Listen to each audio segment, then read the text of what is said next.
Organization means commitment. 2011 introduction, Grace Lee Boggs.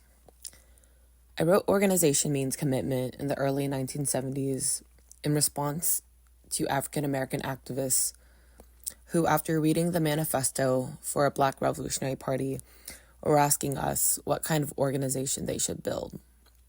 This little paper was our answer. I wrote but didn't sign it because the ideas in it came from a number of sources, including the conversations in Maine, and we were already putting them into practice. We never anticipated that it would be reprinted by Spear and Shield, and that many years later, it would be read by Yusuf Shakur in prison and help him think about how he should organize after his release. And that in 2010, questions would arise about who wrote it and who owned the reprinting rights. In the early 1970s, we had just emerged from a very violent and tumultuous decade. Urban rebellions had exploded all over the country. President Kennedy, Malcolm, and Martin Robert Kennedy had been assassinated. In the midst of this turmoil, Bobby Seale and Huey Newton, accompanied by a handful of armed youth, marched on the California state legislature to protest the ban on weapons and to announce the founding of the Black Panther Party. Overnight, this very visible defiance turned their new party into a mass party, attracting thousands of angry young blacks ready to confront the pigs, but also making it possible for the pigs to send agent provocateurs into the party to propose violent actions and crimes that would result in huge numbers of young lives being wasted. Organization Means Commitment was written to project a very different concept of revolutionary organization and leadership, the kind that could only be developed by many years of patient and protracted theoretical and practical struggles. Creating this concept of leadership and of an organization involved creating an organizational structure to develop every member into a leader, instead of depending on a few charismatic leaders, as the movement had done in the 1960s. Distinguishing between rebellion and revolution. As we explained in Revolution and Evolution in the 20th century, rebellion is a stage in the development of revolution, but it is not revolution. It is an important stage because it represents the standing up of the oppressed. To make a revolution, people must not only struggle against existing institutions, they must make a philosophical leap and become more human beings. In order to change/transform the world, they must change/transform themselves. Thinking dialectically, in essence, recognizing that reality is constantly changing, that an idea that is progressive at one point can turn into its opposite at a later point. Also, because in everything, there is both the positive and the negative, the responsibility of revolutionary leadership in times of crisis is not just to denounce or protest oppression, but to project a vision that encourages grassroots creation of positive alternatives. Making very clear that a revolution in an advanced industrial country like the United States must be very different from the revolutions that have taken place in third world or developing countries. The rapid economic development of the United States was achieved by enslaving African Americans and dispossessing and exterminating Native Americans. Therefore, the fundamental contradiction that was built into our founding must be resolved by the next American Revolution, is the contradiction between our economic and technological overdevelopment and our human and political underdevelopment. Because we never lost sight of this fundamental contradiction, over the last 30 years, we have been able again and again to project actions that challenge the American people to transform both ourselves and our institutions.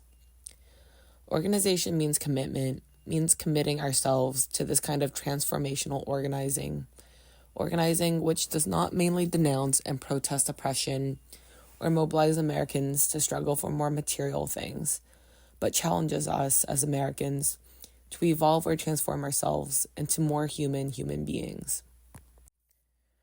Recognizing that revolutionary leadership means more than just protesting oppression, but also projecting a vision that encourages grassroots creation of positive alternatives designed to create more human humans.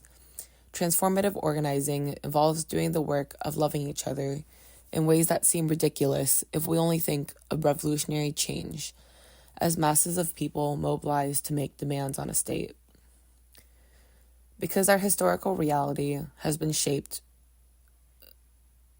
the actions of human beings who have internalized the contradiction between technological overdevelopment and human underdevelopment, even if we protest so effectively that we acquire state power, if we don't change our ways of thinking and relating to one another, we will only further develop this contradiction with new people in charge. These changes must be rooted in love. Because the next great American Revolution must resolve this contradiction, the organizing that it creates will not simply be anti-imperialist, anti-racist, anti-sexist, or anti-ableist. Instead, the love-based organizing that creates the next American Revolution will recognize that all these isms are the logical outgrowth of a system whose internal logic is shaped by the loveless contradiction between technological overdevelopment and human underdevelopment.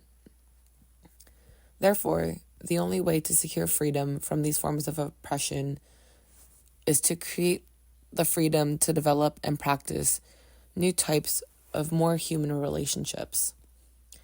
Only by developing these kinds of loving relationships can we as humans heal ourselves and each other from the damage done to us by an economic and political system bent on creating wealth at the expense of all living things. Through healing ourselves and our communities, we can enable ourselves to stop reacting to oppression and begin the process of projecting healthier, more human alternatives that don't benefit us at the expense of the rest of the world. As Jimmy Boggs wrote in Chapter 6 of RETC, Revolution and Evolution in the 20th Century,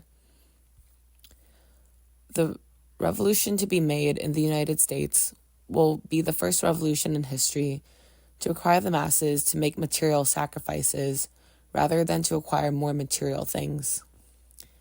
We must give up many of the things which this country has acquired at the expense of damning over 1/3 of the world into a state of underdevelopment, ignorance, disease, and early death. It is obviously going to take a tremendous transformation to prepare the people of the United States for these new social goals. But potential revolutionaries only become true revolutionaries if they can take the side of those who believe that humanity can be transformed. Almost 40 years after it was originally written, the Boggs Center to Nurture Community Leadership is publishing Organizing Means Commitment, because its reprint by Spear and Shield, as well as several recent questions raised by young people in reference to it, tells us that it should be published. Because of these questions, we think Organizing Means Commitment has a role to play in nurturing the transformational leadership capacities of individuals and organizations committed to creating productive, sustainable, ecologically responsible, and just communities. If it is read and discussed through local, national, and international networks of activists, artists, and intellectuals, we think it can foster new ways of living, being, and thinking to face the challenges of the 21st century. Organization means commitment. Commitment is the key. Introduction. As the U.S. enters the 70s, some people are beginning to discuss the question of how to build a revolutionary cadre organization. Most of those who are discussing it will never get beyond the point of discussion, while of those who are actually beginning to organize, only a minority will be around a few years from now. This is because it is not at all easy to build a new revolutionary cadre organization. It takes a lot of time and patience, a lot of hard work and struggle, a continuing relationship from and to the revolutionary and progressive social forces within your society, a continuing expansion and enrichment of your own revolutionary vision and that of the revolutionary social force, the ability to think independently as well to accept discipline cheerfully, and unrelenting self-criticism and struggle to overcome your own shortcomings.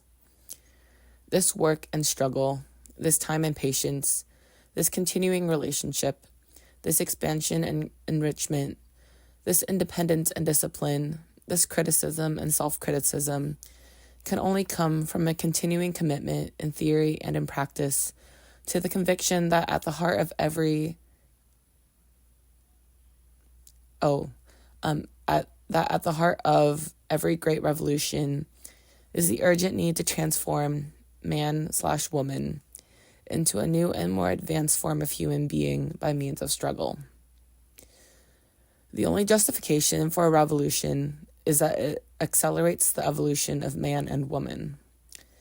The first thing you need for such a commitment is an unshakable conviction that correct ideas matter, and that once the correct ideas are grasped by the great masses of people, they become a material force capable of changing society and the world.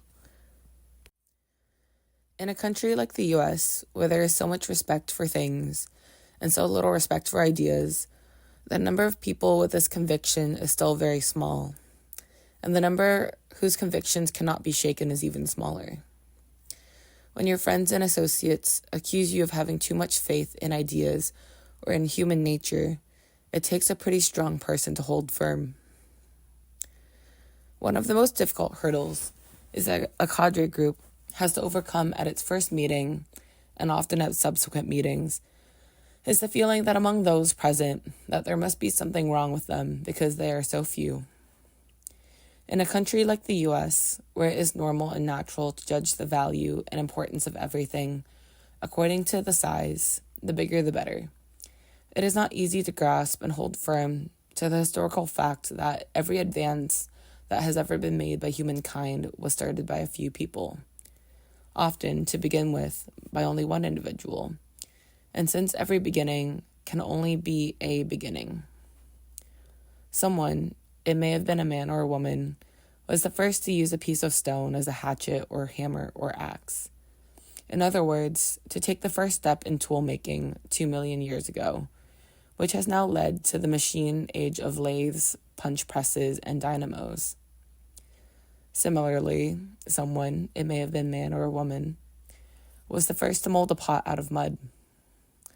Elsewhere on Earth, maybe another continent, or maybe only a few miles away, another man or woman at approximately the same time may have been doing the same things.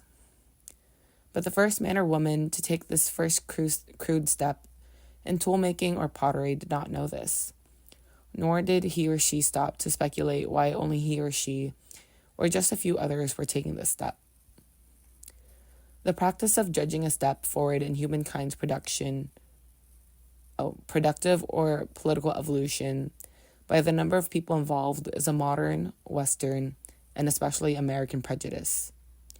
When a handful of people met in 1921 to organize the Chinese Communist Party, which now governs 750 million people, they knew, of course, that the party had to become much larger before it could lead the Chinese Revolution to victory over imperialism, feudalism, and bureaucratic capitalism. But those present did not look around at each other and ask, why us rather than anyone else? They knew that anything which men and women create, any advance which humankind makes, must have a beginning, and that every beginning must be made by those few individuals who choose to begin something because they feel it should be begun. Before something can grow, it must first be. A. The role of the revolutionary cadre organization. Building a revolutionary cadre organization is enormously difficult, but there is no mystery about the essential functions of such an organization. Just as the individual human being requires a mind to synthesize the many varied experiences which it receives through the senses, so the revolutionary social forces in a revolutionary period require a revolutionary cadre organization. Just as the mind acts as a center for the senses, giving and receiving impulses, So the revolutionary cadre organization acts as a center for the revolutionary social forces. Neither can replace the other, nor can either develop without continuing interaction with the other. These are the two poles of a developing and dynamic relationship, continually enriching one another in a never-ending spiral process of from the masses to the masses. This dialectical concept is the key to the building of a revolutionary cadre organization. The first task of a revolutionary cadre organization is theoretical analysis and synthesis. That is to say, the cadre organization must first reflect upon the specific social realities within which it is operating, with the aim of arriving at a clear conception of A, how the social reality has developed historically, and B, the contradictions within this reality which are the basis for further development. The cadre organization must then C, define which of these contradictions are the principal and major ones requiring solutions if the society is to advance, and D, develop a vision of what new reality will be created by the resolution of those principal or major contradictions. Finally, the revolutionary cadre organization must E, determine which sectors of the society have the greatest potential for the struggle necessary to resolve these contradictions and create this new reality.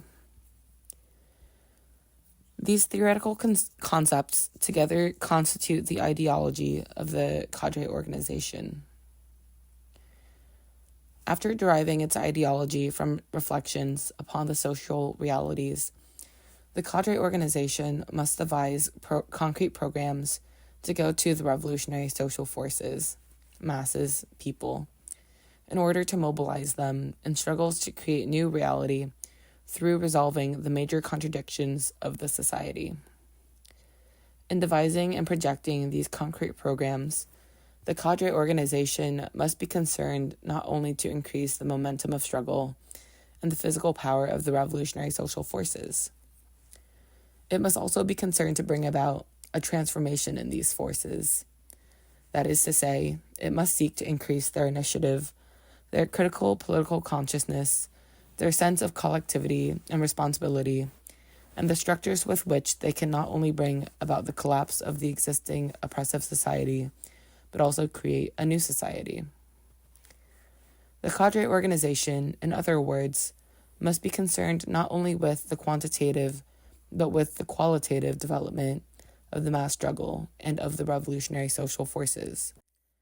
It must take seriously the fact that all the people within a given society, including the revolutionary social forces, are shaped by the dominant values of the society.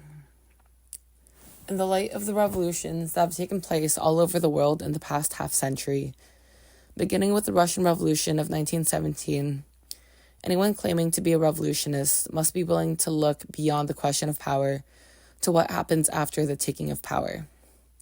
Hence, she or he must be concerned not only with increasing the anger and militance of the oppressed, but also their determination and capacity to transform themselves. Otherwise, willfully or not, she or he is only preparing themselves for despair and hence for the leadership of demagogues, and she or he, him or herself, is not a revolutionist, but a rebel or a demagogue.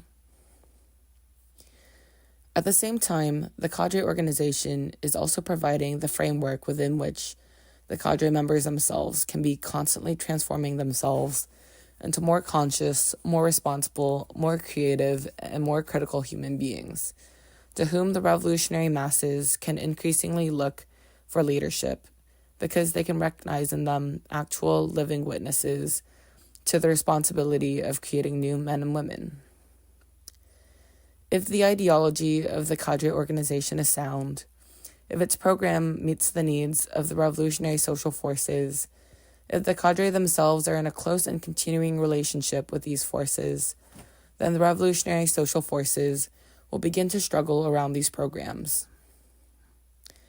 In turn, these struggles will bring about new situations involving new contradictions and new conflicts.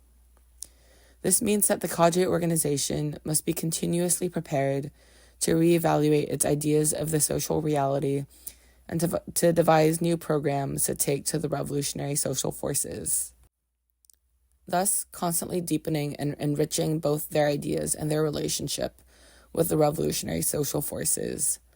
The cadre never lose sight of their primary commitment to the revolutionary cadre organization. It is the center from which they go outwards and to which they return. It provides the framework within which they can be continuously reevaluating their theory and practice and continuously transforming themselves so as to better be able to live up to the historic task for which they accepted responsibility. B. The American political background. The difficulty in understanding the role of the Revolutionary Cadre organization does not stem from any intrinsic mystery in this role. Rather, it stems from the lack of experience of Americans in the political process of continuing commitment to the kind of systematic, collective, dialectical, theoretical, and practical struggle which is at the heart of a revolutionary cadre organization. For historical reasons, the approach of most Americans to social problems has always been a pragmatic or problem-solving approach, which is essentially anti-intellectual. In what it has been described as the headache syndrome, they react to and try to resolve each problem as it arises, as if each were a sporadic, isolated, or accidental problem in a system which is fundamentally sound and therefore capable of quick and easy solutions. In the recent period, confidence in the soundness of American institutions has plummeted, chiefly under the impact of the revolutionary struggles of Vietnamese people and the revolt of blacks. The result is that a great many Americans, black and white, no longer think of American problems as isolated or accidental. They have traced their roots to the system of capitalism and racism and concluded that a revolution is necessary in the U.S. They have further identified the chief revolutionary social forces to make this revolution as the blacks and other non-white so-called minorities.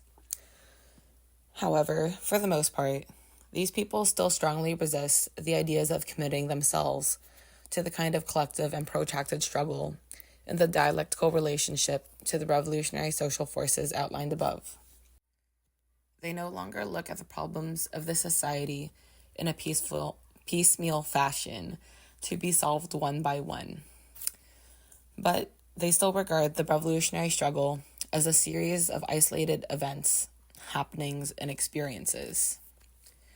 The result is that they do not have a framework within which to do the continual evaluation that is necessary, and their angry attacks on the system turn into abstractions and rhetorical denunciations.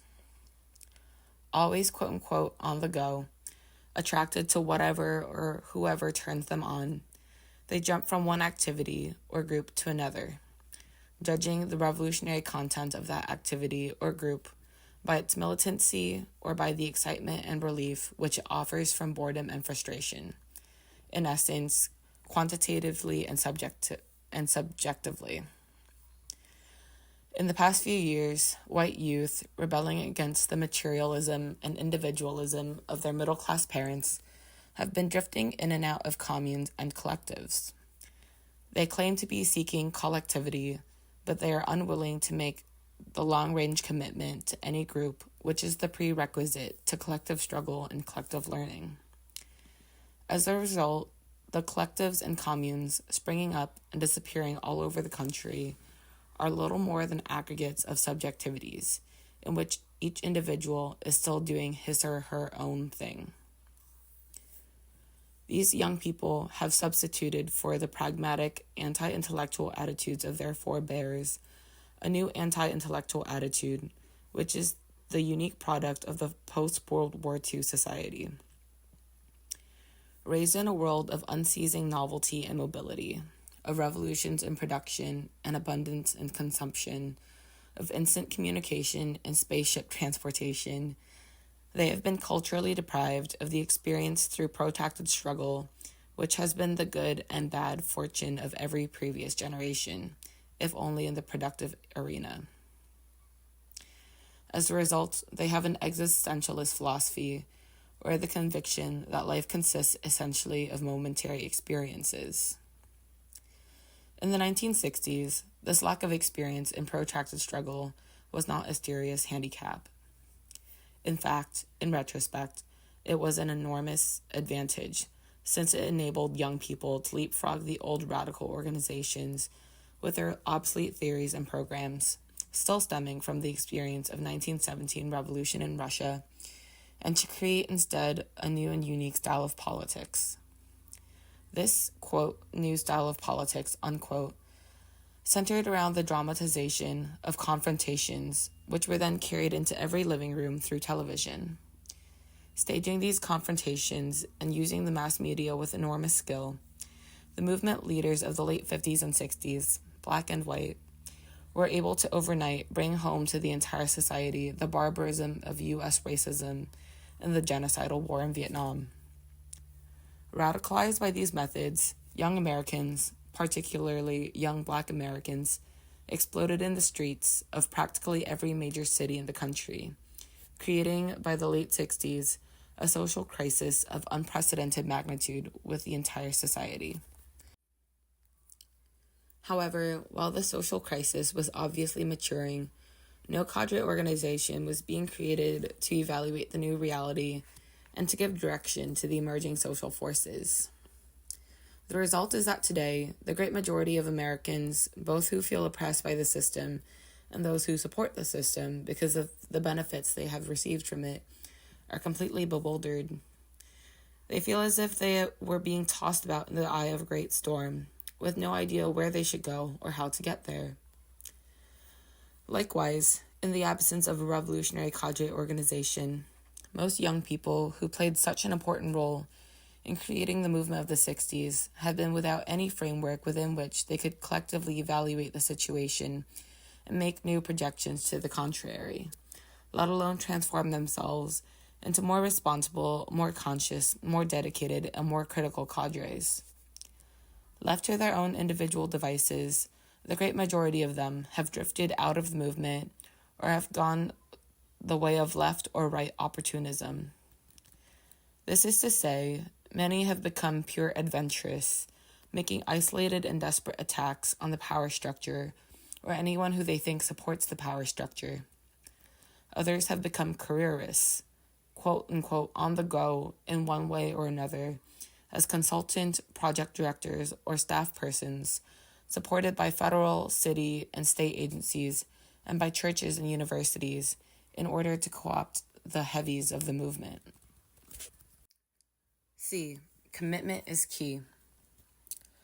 Against this background, it should be clear why the first step of any group of people seeking to build a revolutionary cadre organization must be the decision of each individual in the group to commit herself or himself to a collective, protracted struggle and a dialectically developing relationship with the revolutionary social forces, people.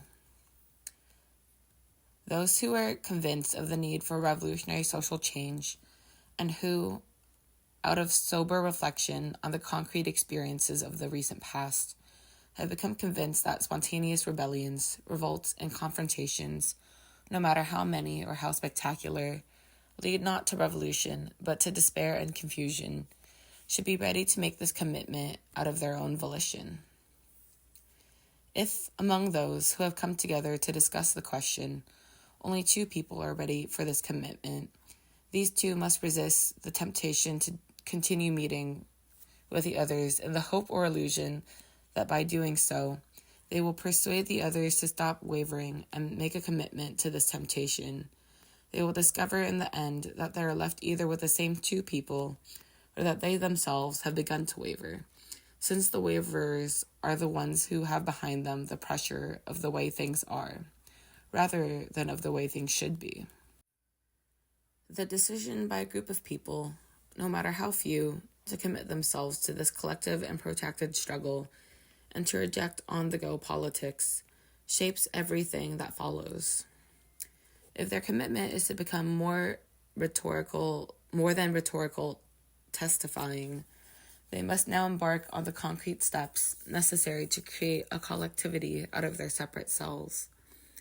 As it is, they are still individuals with their own very different ideas about what is and what should be, what they should and how they should do it, what they can expect from each other now and what they should be able to expect from each other as they begin to struggle together.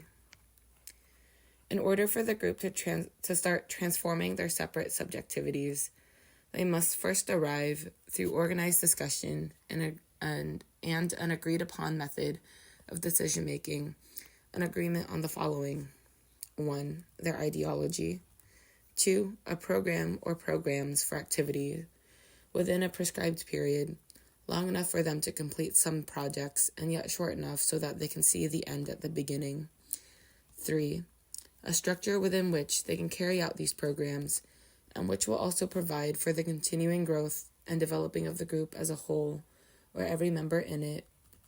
4. Standards of membership. 5. Methods for continuing evaluation of their activities and themselves. Some or all of these may be modified in the course of the organization's continuing development. Particularly in a revolutionary period, situations change very rapidly, and the ideas of the revolutionary organization must change accordingly. As situations change, different views over what should or should not be modified may at such time lead to such opposing proposals that those holding these opposing views cannot continue to coexist in the same organization, and a split becomes unavoidable. But unless these changes or differences have developed in relationship to an original set of basic ideas, they cannot be dealt with as political differences, but will instead be interpreted as subjective or personality differences, with all the bitterness that usually accompanies such interpretations. A1. Ideology.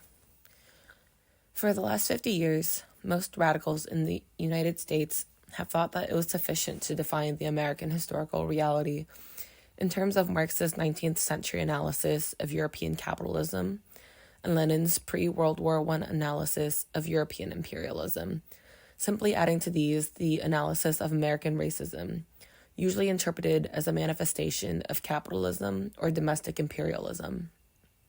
In the past 10 years, the New Left radicals have continued to define the American historical reality in these terms.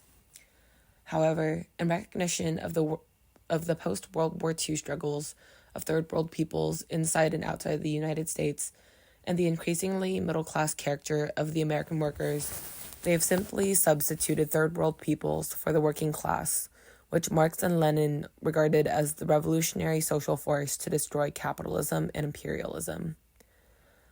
None of these radicals, either in the past or recently, ever took seriously the fact that Marx and Lenin were both developing their theories in systematic reflection upon their specific historical reality, a totally different historical reality from what exists in the United States today. Marx was writing at the beginning of the Industrial Revolution in Europe 100 years ago, and Lenin in backward Russia over 50 years ago, in periods when rapid development of the productive forces was the urgent concern of Europeans and Russians, respectively. Today, the United States is the most technologically advanced country in human history, producing goods and developing the productive forces with such rapidity that every politically conscious, socially responsible person is trying to think of how to slow development down. Far from being in material want, even the poorest layers of the population are constantly being courted by capitalism to buy. And state agencies subsidize these layers so their publicly financed purchasing power can keep the economy going. Yet, instead of analyzing this new social reality with the seriousness with which Marx and Lenin analyzed theirs, most radicals have simply reacted to the revolt of third world peoples by casting them in the role which Marx and Lenin gave to the working class. Subsequently, as if vying for the leading role on stage of this social drama, other groups victimized and alienated within the society women, youth, prisoners, have begun to substitute themselves for blacks. Now, some radicals, reacting to the chaos and absurdities into which this kind of rivalry to take the center of the stage is plunging the movement, have fallen back on the working class as hero, hoping against hope that spreading unemployment, inflation, taxes, and other economic miseries may yet turn the working class into the revolutionary class, which Marx's 19th century analysis called for. Instead of just reacting to rebellions and to each other, as these organizations are doing, the Revolutionary Cadre organization must make its own serious analysis of the unique historical development of the United States and of the new social tasks which have been uniquely posed as a result of its unprecedented material development. It should then be able to recognize that the major contradiction in this country is not an economic one, but rather the contradiction between this country's extremely advanced technological development and its extreme political and social underdevelopment. This contradiction is manifested in the preoccupation of its people with their own private pursuits and their material comforts, and in their lack of political consciousness and social responsibility, as well as of genuine self-governing institutions, which could encourage the development of political consciousness and social responsibility. It can then be seen that the chief purpose of the revolution is to accelerate the rapid growth of political consciousness and social responsibility in the people so that they can put politics in command of economics instead of being ruled by economics as they are today. A2. Program. Mass movement groups are reactive, issue-oriented groups who are constantly plunging into activity around the innumerable issues, usually defense issues, which are constantly surfacing in this period, such as free the prisoners, free Angela Davis, abolish stress, bring the boys back from Vietnam. The result is that most of them disappear as rapidly as they appear. What usually continues is A, either one of the old left organizations, CP, USA, SWP, PLM, etc., or B, cliques of individuals who are often clustered around a particularly charismatic individual, or one who is particularly gifted at fundraising, or C, social groups of alumni or veterans of various struggles in the 60s. Few of these, if any, have ever sat down to work out a program that half a dozen people could carry out over the period of a year in order to build themselves into a viable organization with their own collective identity and specific contribution to make to the overall movement. Most of the so-called revolutionaries in the U.S. can rap about the need for a planned economy or for the reorganization of the entire United States from top to bottom. But they have never taken the time to think through the program for even a small cadre organization, a clear conception of the purposes the group is trying to achieve, the methods by which they propose to achieve these purposes, a proposed time schedule, including deadlines for each step of the program, and the specific step-by-step processes. When an organization works out clearly such programs, it also establishes a basis for the evaluation of its programs. Thereby, it does one of the most important, yet deceptively simple, things that a revolutionary cadre organization can do: learn from experience or develop its theory from social practice. Nowhere more than in the U.S. is it so necessary to recognize and emphasize the importance of learning and the development of theory through a continuing relationship of your theory to practice. This is the only way to combat the powerful tendencies in this country to use empty rhetoric or talk without practice and mindless activism or reactionary militancy. In essence, militancy to prove one's militancy, or because it is fashionable to be militant, rather than to act because one has some deeply felt convictions about the way that man/womankind can and should advance, and realizes that these convictions can only be tested in social practice.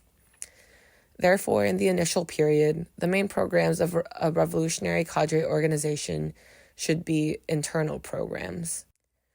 That is to say, They should be consciously aimed at transforming those who have come together on the basis of commitment to a collectivity, with a powerful sense of their developing and continuing collective identity and purpose.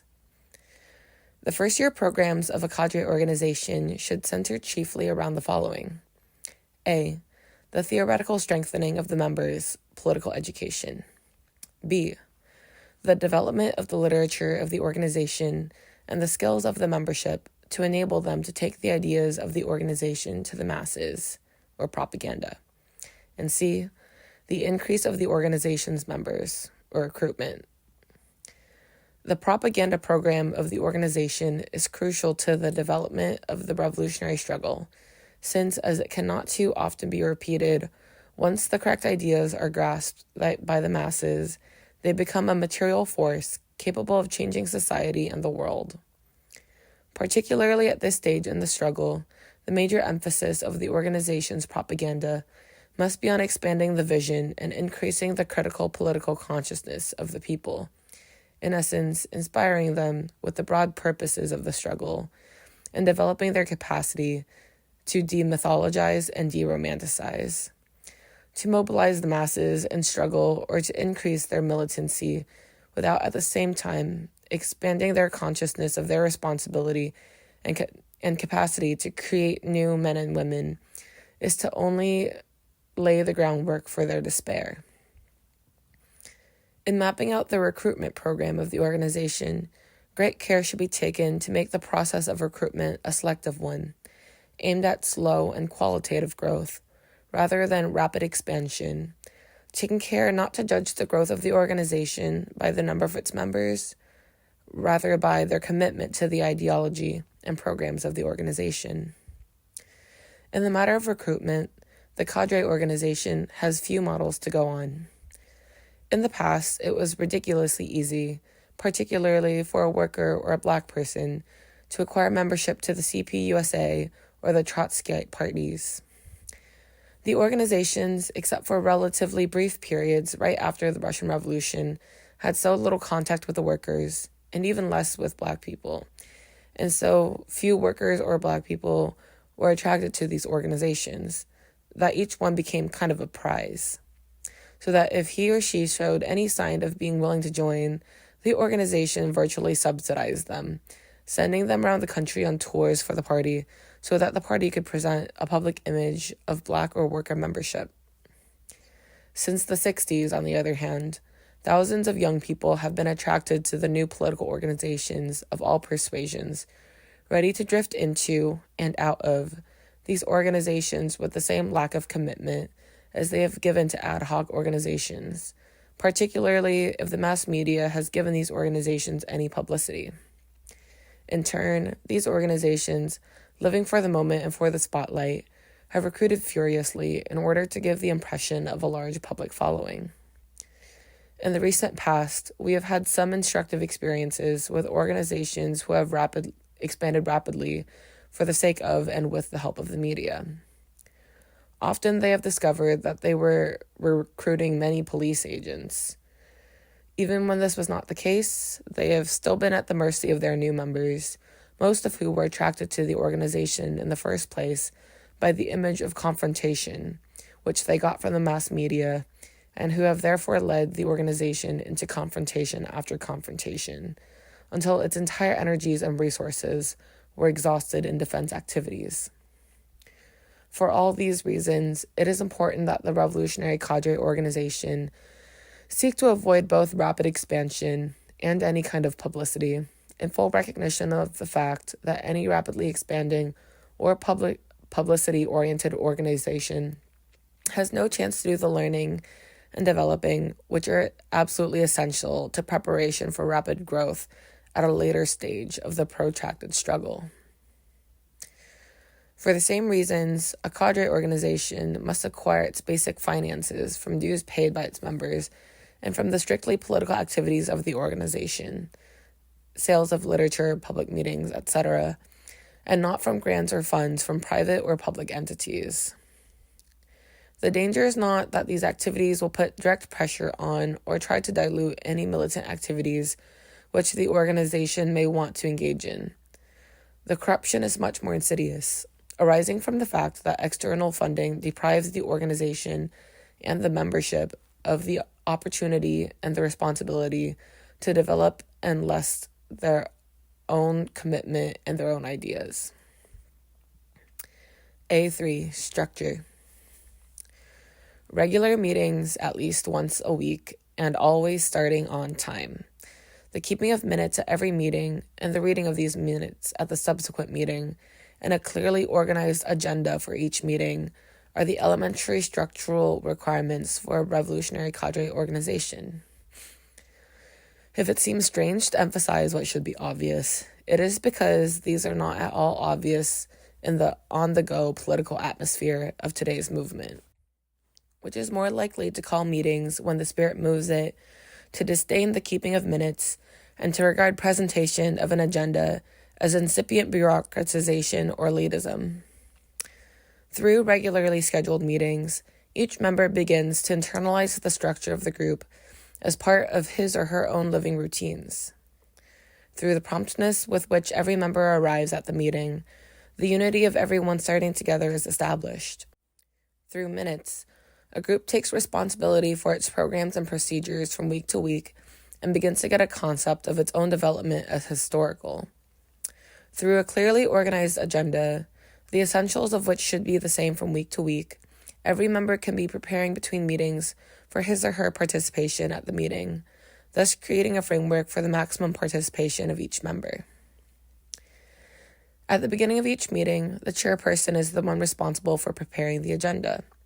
This can then be revised by the membership, who must accept the agenda in its final form before the meeting proceeds. This apparently simple situation is an example of the leadership-membership relationship, which is essential to the development of a revolutionary cadre organization.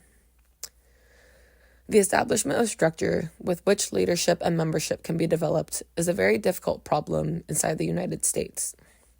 On the one hand, there is a strong tendency in ordinary non-political working people to hold back and wait for direction from those who they may consider to be more capable or more experienced, in essence, to see themselves as permanent rank and file. Coupled with this is the tendency to rally around and rely on charismatic leaders to lead them out of the wilderness of oppression. Movement people, including young Black people, also tend to be caught up in this quote-unquote cult of personality. But there is an even more widespread tendency among young people to regard any leadership as elitist and bureaucratic, and to insist instead on what they call participatory democracy or the uninterrupted rule of the rank and file. Although apparently contradictory, both the cult of personality and the ultra-democracy of young people actually stem from the same existentialist ad hoc approach of movement people to revolutionary struggle. Constantly on the go from rally to rally, living for the psychological impact of each meeting on their feelings, they are not concerned with the development of collective struggle, but rather with their own momentary feelings as individuals. The structure of the revolutionary cadre organization, on the other hand, is created to develop a dialectical, in essence, a developing relationship between the leaders and members of the organization, analogous to that between the organization and the revolutionary social forces. The important difference is that the members of the revolutionary cadre organization elects their leaders out of their own ranks, choosing those who they believe to be the most capable of guiding and directing the organization and holding them responsible for giving such guidance and direction. This is one of the many ways in which the revolutionary cadre organization is constantly making creative use of the dialectical interplay and tension between the two opposites, democracy and centralism, for its own collective development.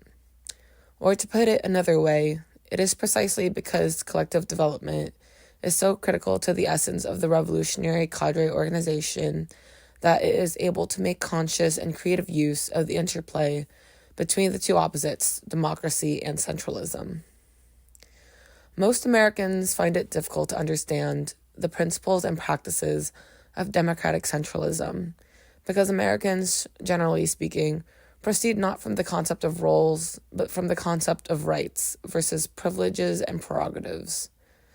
This concept of rights, embodied in both the Declaration of Independence and the Constitution, predisposes Americans to regard any relationship between individuals and leaders as antagonistic contradiction, and to look at every situation from the viewpoint of the individuals preserving his or her right from external infringement. The concept of roles, on the other hand, involves looking at relations in terms of the development of the collectivity, whether this be the organization, the society as a whole, or any institution in society.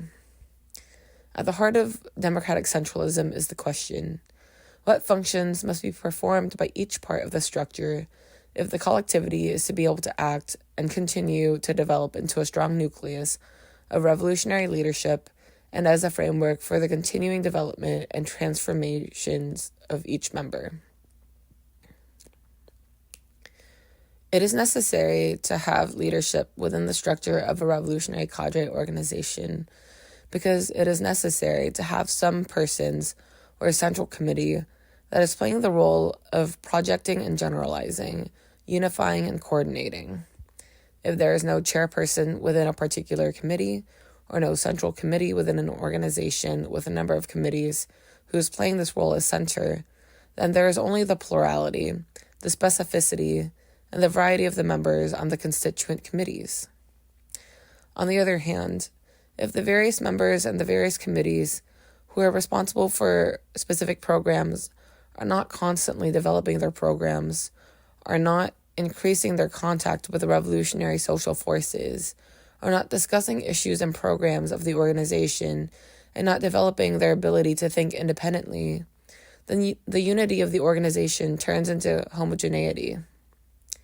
This discipline and democracy are both part of the principles of the daily practice of a revolutionary cadre organization, not because they have been imposed or because they are guaranteed by statute, but because of the deep conviction of each member that these are both necessary to the development of the organization.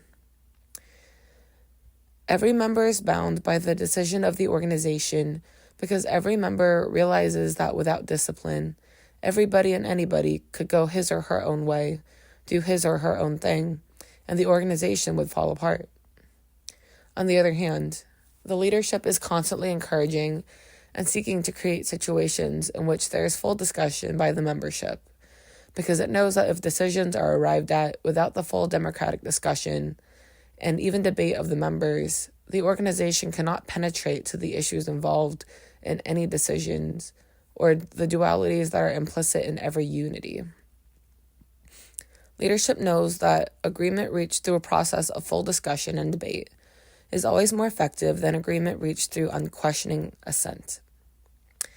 Leadership and membership both know that liveliness of mind must go hand in hand with unity of will if the organization is to develop. Structure should be the basis of flexibility, not rigidity.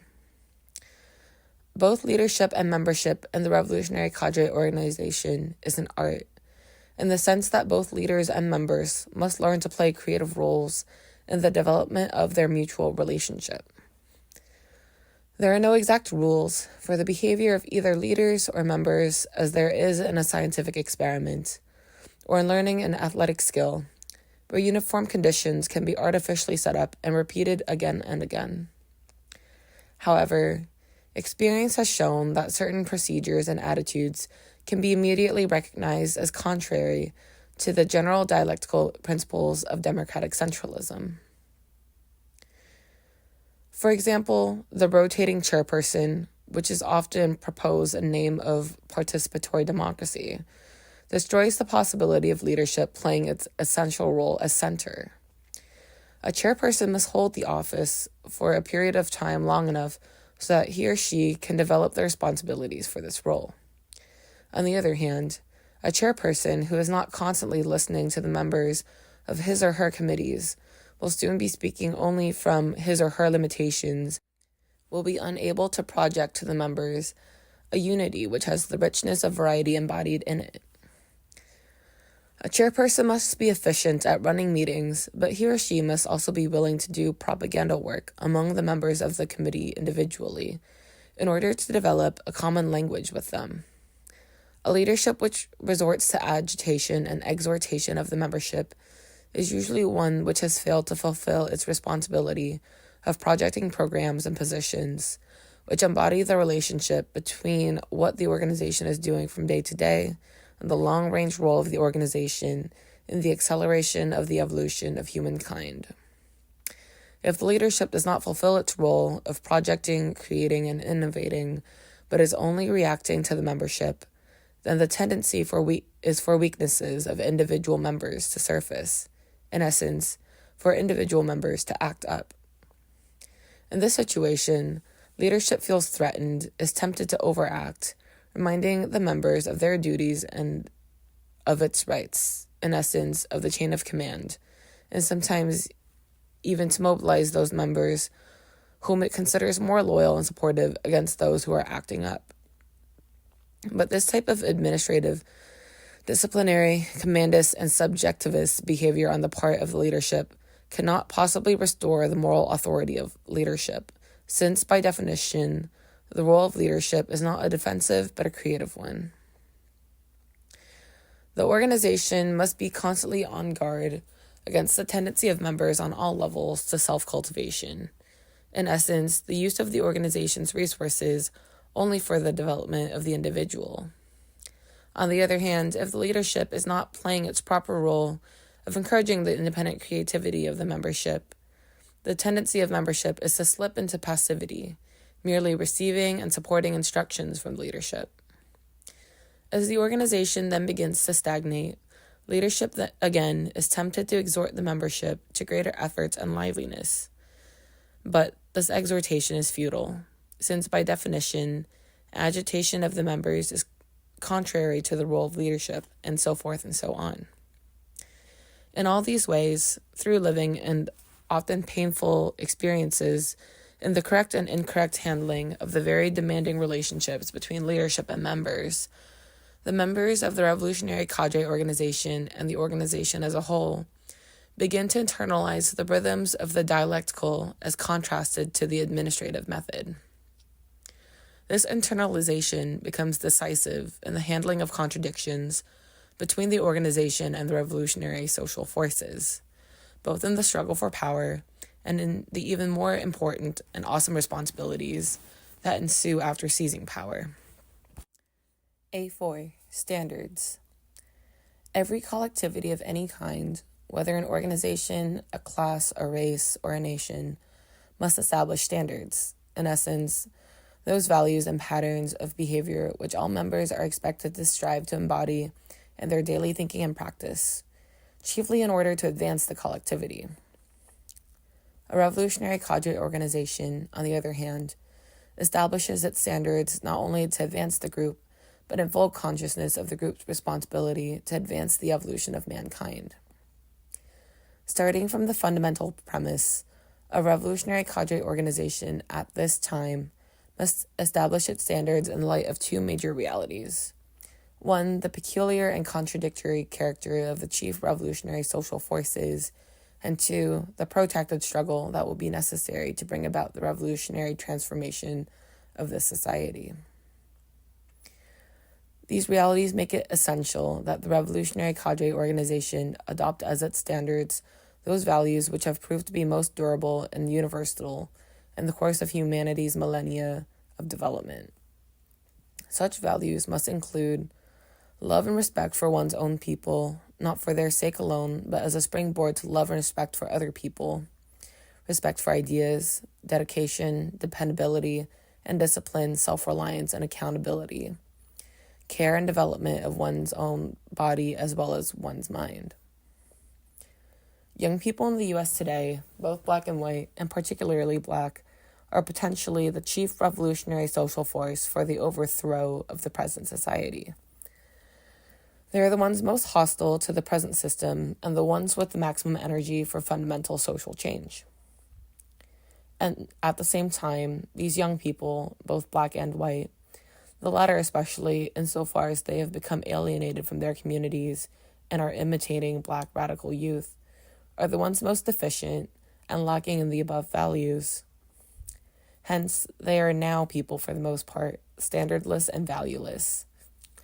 Hence, their revolutionary energies are most likely to explode in rebellions and rebellious activities of the most negative kind, dropping out, copping out, freaking out, ripping off, and other helter-skelter, individualistic and adventuristic actions. Rebels without a positive cause, they have no vision of what the struggle must be for, and therefore no concept of the new woman/man who must be created through revolutionary struggle. Typical of their inability to put the development of humanity at the center of their thinking is their endorsement and encouragement of ripping off merchants as representative of the capitalist system, as if this could possibly leave unaffected the humanity of those doing the ripping off. The result of these negative rebellions is that large sections of the population are becoming completely alienated from the perspective of revolutionary social change, either becoming passive and despairing, or in many cases, actively counter-revolutionary. Thus, instead of increasing the revolutionary potential, these potentially revolutionary forces are actually decreasing its potential. Most liberals, and these young rebels themselves, are reluctant to face the new reality which is being created by these negative rebellions. Instead, they excuse these rebels by saying that their attitudes and actions are only, or in the final analysis, the product of objective and historical conditions, and therefore outside their control.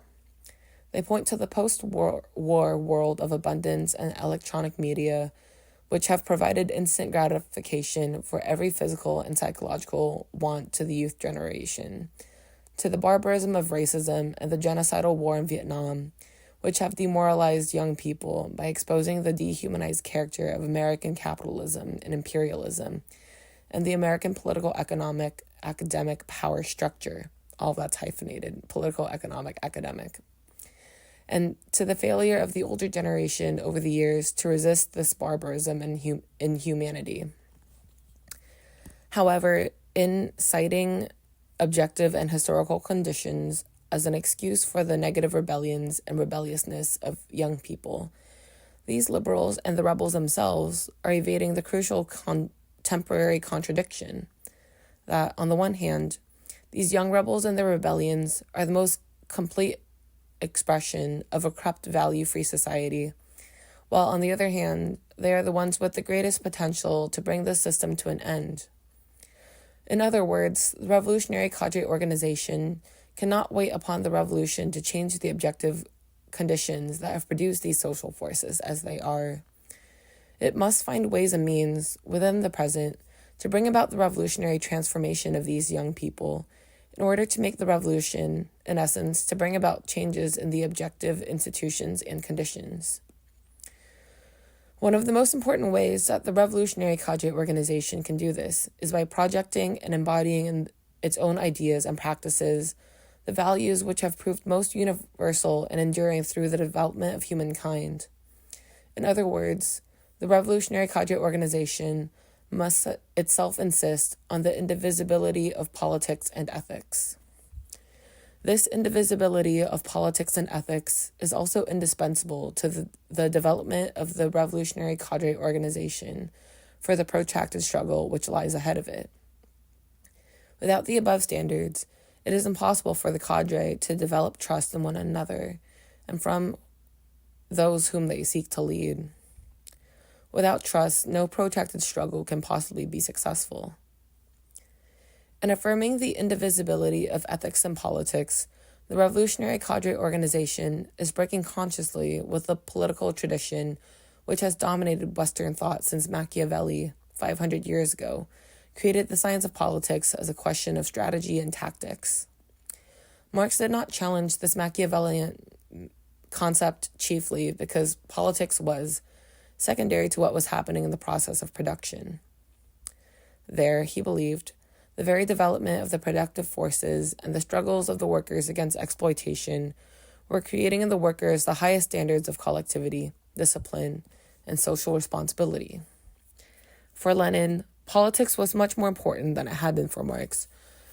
But Lenin had conceived the Revolutionary Party chiefly as a means to increase the hostility of the masses to the system as a whole, so that they can then be mobilized and struggle to overthrow the system. Today, however, in the U.S., in the last quarter of the 20th century, our historical conditions and therefore our responsibilities cannot be the same as Marx and Lenin. In the revolutionary forces with whom we are the most concerned, there is no lack of hostility and antagonism to the system as a whole. What they lack is a concept of A, transformation of man/woman, which must be at the center of revolutionary struggle, and B, protracted struggle. Together, these require a new concept of the indivisible relation between politics and ethics. A5, methods of evaluation, criticism, and self-criticism. After the completion of every project, no matter how small, there must be a thoroughgoing evaluation of the project by the revolutionary cadre organization. Were the purposes of the project fulfilled? Were they clearly defined and understood by everyone in the first place, and were they kept in mind throughout the project? Were the methods effective? Were they the best methods or the only ones that could have been chosen? Were schedules maintained, and was every step of the process carried out? If some steps of the process were left out, was this harmful to the project, or were some of them superfluous from the beginning? What were the achievements and shortcomings of the projects, and what lessons can the group learn from it? What were the reasons for the breakdown or failure of the project at any point? Which of these were outside the control of the group, and which might be anticipated and prepared for in the future? What were the expense and income from the project? Was strict accounting kept at every point and made available to the group as part of the final evaluation? Was every member clear about his or her responsibilities at every stage of the project? Were the resources of the group, skills, contacts, equipment, time, adequate to the project as planned, or did the group exhibit overconfidence and impatience in the planning? This kind of methodical evaluation is a concrete manifestation of politics in command. In other words, it stems basically from the philosophical conviction that in all relations between human beings and their environment, human beings must assume conscious responsibility for their actions and not result to the vulgar materialism of always blaming others or outside conditions and thus seeing themselves as passive victims. All of this may seem very elementary and commonsensical, but it is far from being obvious, either in the general overall political atmosphere of this country or in the particular atmosphere of the movement's helter-skelter, on-the-go politics. Americans generally tend to have a technical approach to every project, to try to overpower those whom they are seeking to influence or to defeat by the sheer weight of their know-how and equipment. Or they have a new frontier approach. If something doesn't work out so well or things go bad, just abandon the project, or the place or the people involved in it, and go on to something else or somewhere or somebody else. They're always running off to a new beginning. Because movement people have failed to make serious examination of the American philosophical environment, they have simply carried these same attitudes into their own activities, simply adding their own special contempt for ideas and their love of rhetoric, their predisposition to spectacular confrontations, and their hunger for continuing emotional excitement. Engaging in activities for the sake of activism and not in order to test dear convictions in social practice, they have rarely worked out clear programs with purposes, methods, schedules, and processes clearly defined, and therefore are incapable of careful evaluation. Hopping from one issue to the next, they have not even stayed together long enough to develop a sense of commitment to one another or to particular constituencies, which is a prerequisite to the practice of evaluation. Reared in an economy of abundance, they have little to no idea of how many working people who have had to sweat for every dollar judge a political organization by the seriousness with which the organization handles the questions of finances. When one realizes how deeply ingrained these helter-skelter attitudes and practices are in the objective environment and historical tradition, one realizes how futile it is to depend on rebukes and reprimands to correct them. Rather, through understanding the historical and philosophical roots of these practices, the revolutionary cadre organization can arrive at a firm appreciation of why, by contrast, it must build itself step by step on completely different philosophical foundations, based essentially on the dialectical method of development through collective and protracted struggle. The theoretical acceptance of this dialectical method, however, is by no means guarantees that the attitudes and practices so deeply rooted in the history of the country will immediately disappear. To uproot and correct these attitudes and practices on a continuing basis, the revolutionary cadre organization must include a place for criticism and self-criticism on the agenda of every meeting. The concept of criticism/self-criticism has become a popular phrase in the movement only in the last few years as a result that it played in the protracted struggles leading to the victory of the Chinese communists, and which it continues to play in the building of a new society in China and in revolutionary struggles elsewhere in Asia, Africa, and Latin America.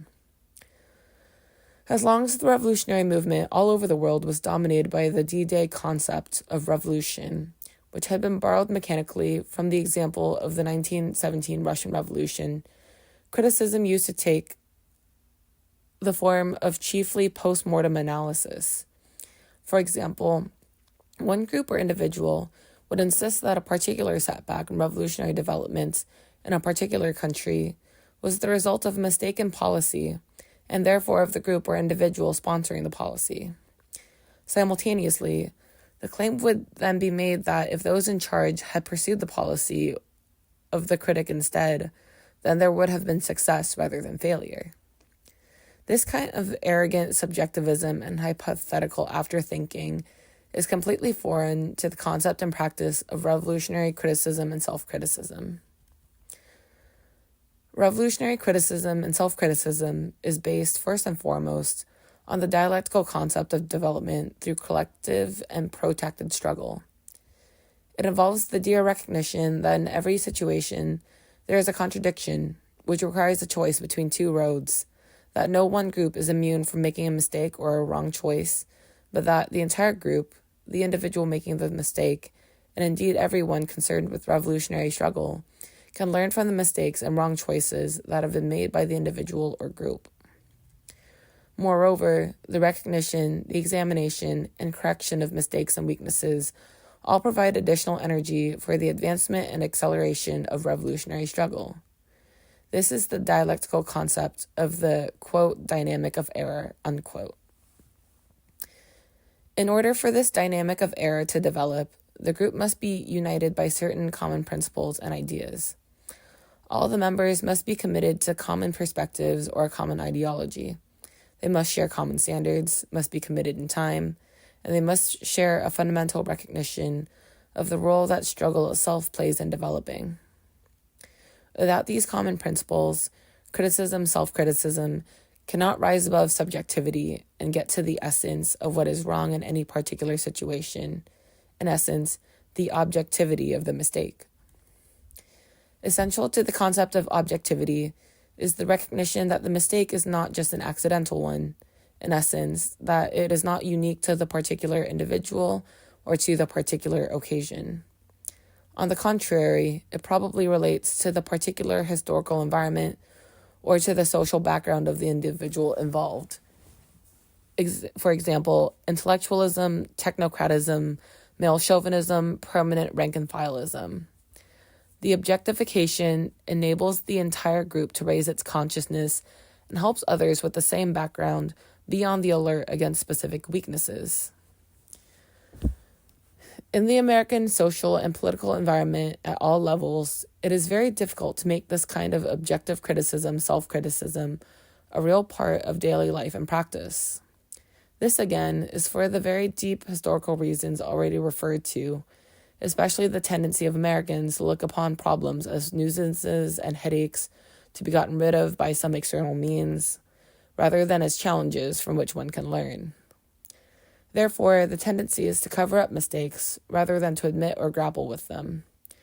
Americans are also very preoccupied with their own personalities or individualities and inclined to develop guilt feelings about their own mistakes, or as as a result of hurting other people's feelings by pointing out mistakes.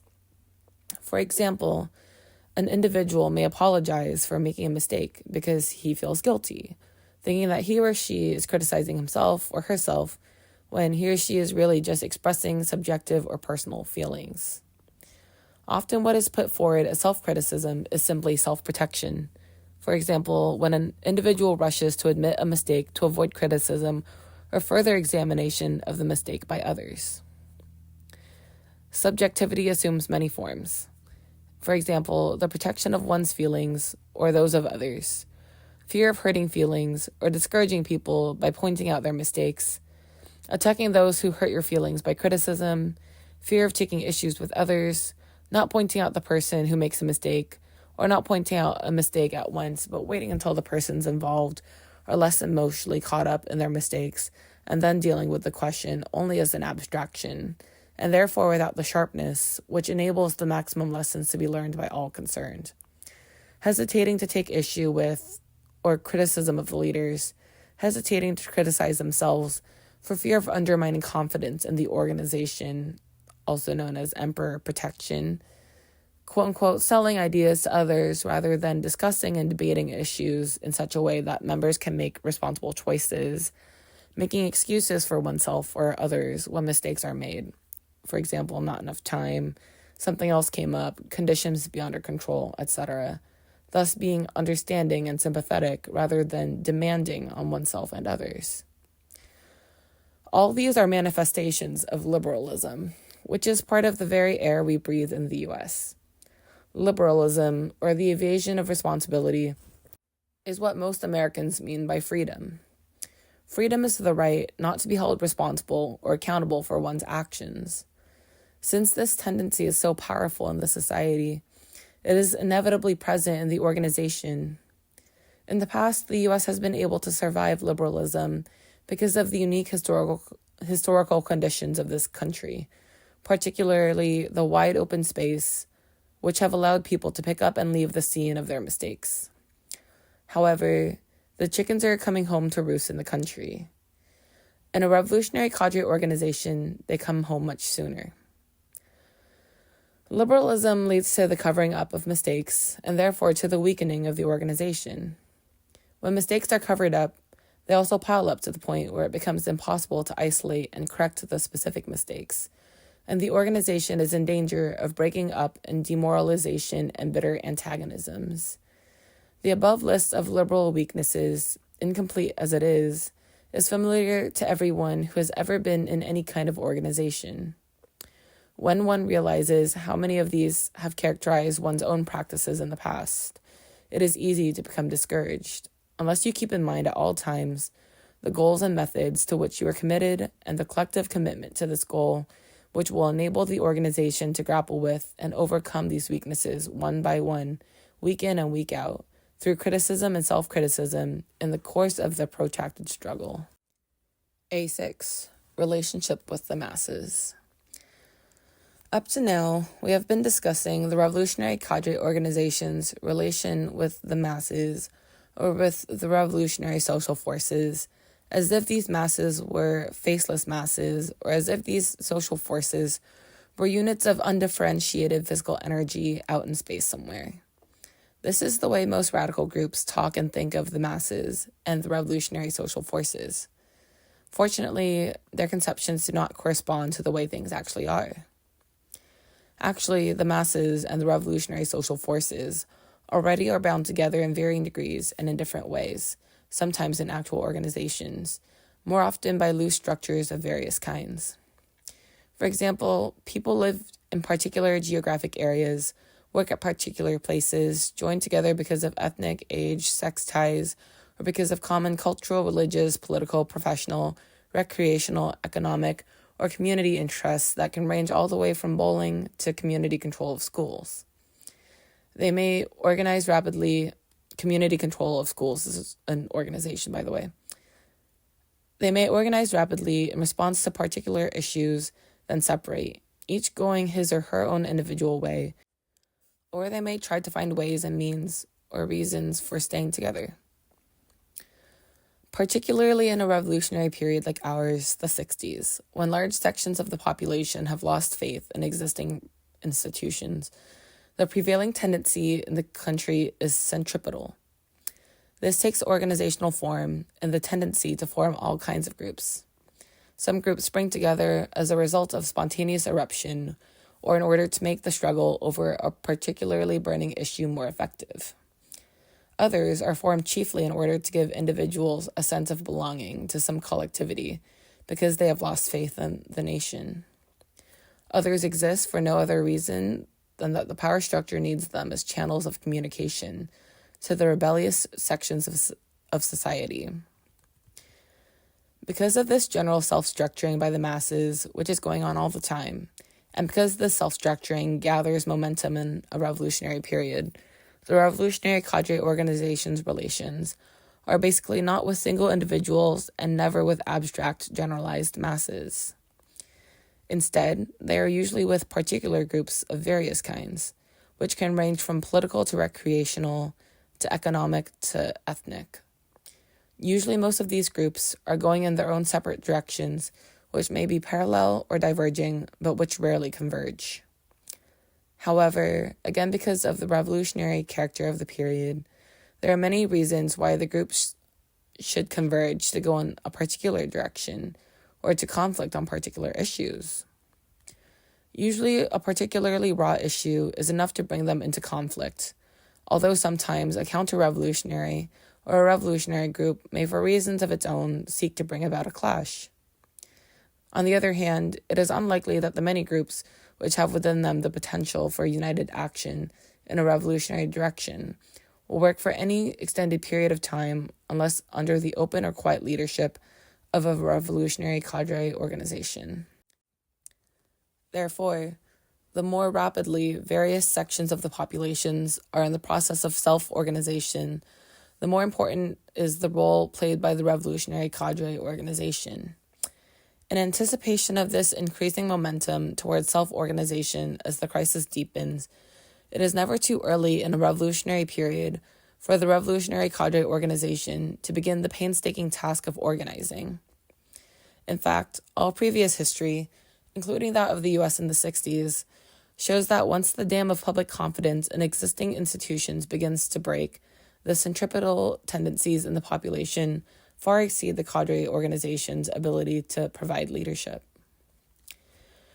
Relations between the revolutionary cadre organization and other organizations fall into several distinct categories. 1. The revolutionary cadre organization and/or its individual members can simply join with other organizations in a united front as a member of the front, like any other organization in the front. This usually happens over a single, limited, momentarily very popular mass issue, usually a defense issue. In this kind of united action, the front usually disappears as rapidly as it appeared. In essence, it is a sporadic or episodic unity that usually does not require the leadership of a revolutionary cadre organization. 2. The revolutionary cadre organization and/or its individual members can take the initiative of bringing together a number of various organizations in a united front to carry on extended struggle for positive goals. For example, the community control of schools in a particular district and eventually over a much wider area. In this case, because the United Front has extended time and geographical perspective, the revolutionary cadre organization must undertake to build it only after it has conducted careful advanced preparation of the constituency and has carefully trained cadres who will be able to influence the United Front and keep the struggle from disintegrating, without, however, assuming actual leadership positions. 3.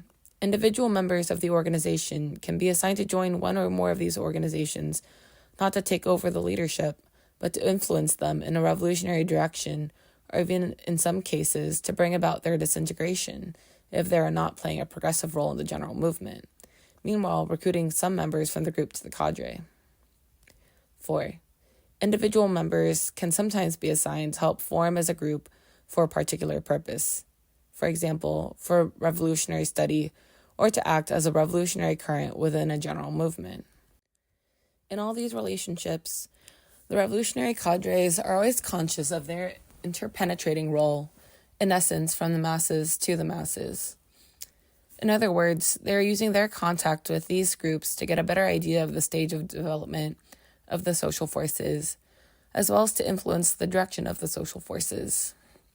In this interpenetrating dialectical relationship, they never lose sight of their primary commitment to the revolutionary cadre organization and the protracted struggle.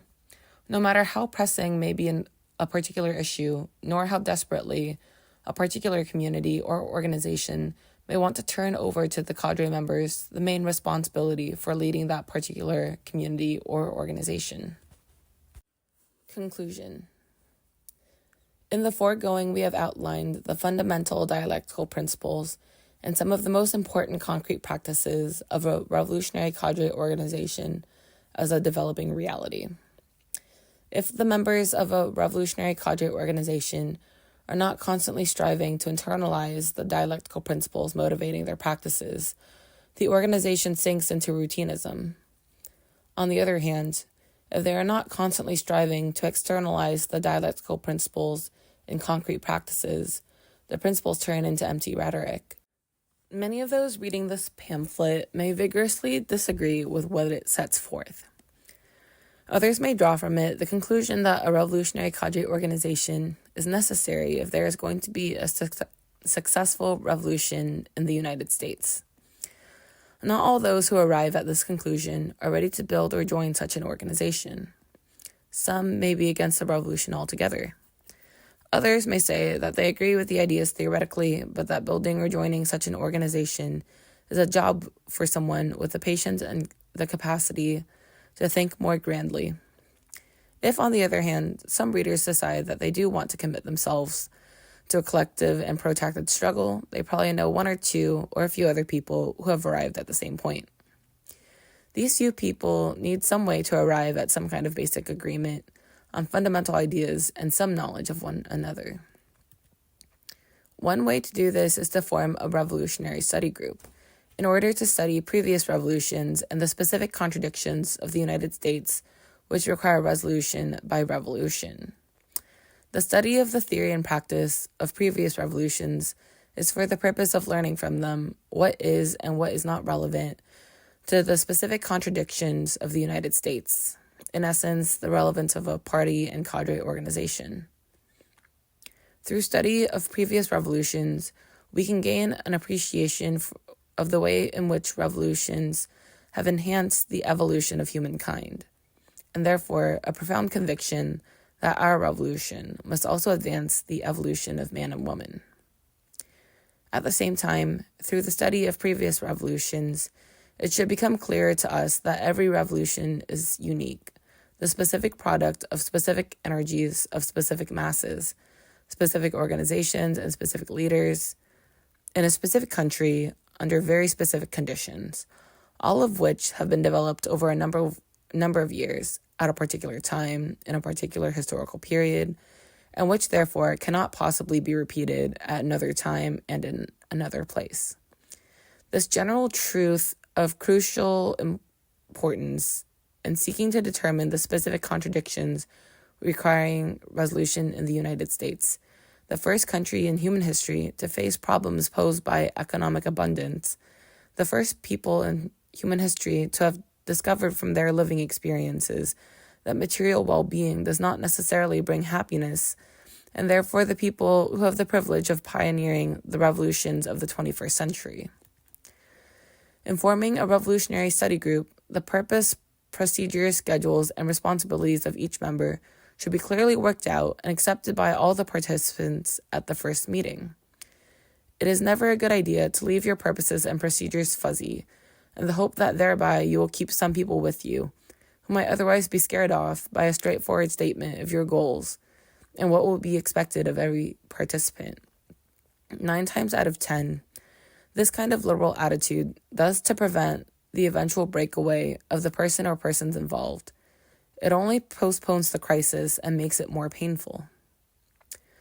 A revolutionary study group should not be organized for the sake of study alone, but for the purposes of laying the basis of a revolutionary cadre organization.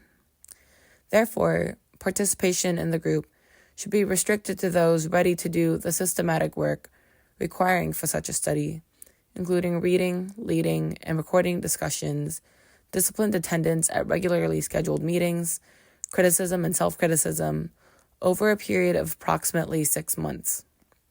During this period, some members are bound to raise the question of getting involved in struggle over some burning topical issue. This will be one of the group's first tests as to who, if anyone, in the group really accepts the principle that without revolutionary theory, there can be no revolutionary practice, and that without commitment to collective and protracted struggle, there can be no successful revolution. Anyone who is not able to refrain from involving the group in topical struggles until it has at least worked out some minimal ideological understanding, some program of its own, and some structure and standards, is not likely to be much good for the protracted struggle. In this way, not only the material studied, but the way in which it is studied, is itself preparation for the organization of a revolutionary cadre.